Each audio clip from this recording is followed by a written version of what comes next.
讲到即马，这天气是愈来愈热。来看这新竹县竹北的传统市场，7月以来就传出讲，这大头家也个买菜人客伫菜市仔内面呢是热甲身体无爽快，有人是吊刷送病院。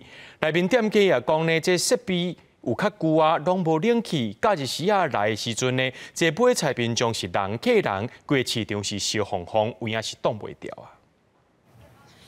头家哪卖菜，搁爱哪会亏钱？另外一边是放2台电风吹才够用。新竹县竹北传统市场有54年历史，市场内有850个摊商，老旧的设备加上无冷气。7月开始，陆续有来买菜的人冒内底摊商，因为伤过头热，无爽快，互人送病院。8点半到9点就开始热了，热的就变成你自己也要工作，又里面又闷。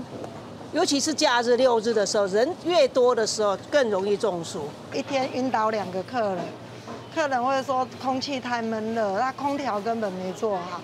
夏天的话，为了东西新鲜的话，我觉得如果有空调当然是比较好。竹北市场摊商李树辉指出，虽然市场内底拢有装电风、参排风的设备，不过因为天气实在伤过翕热，连电风吹出来拢是烧风。希望市公所斗3工解决问题。不只是摊商受不了，现在连消费者都受不了。我们希望能够改善啊，因为我们也一直去参访别的市场。改善措施包含专设导流器排风扇、屋顶设置无动力排风扇，同步设置专业的排气机，解决室内闷热问题。另外，在重要的出入口加设工业用大型排风扇。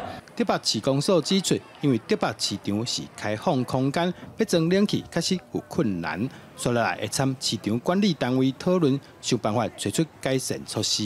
记者杜君和新竹报道。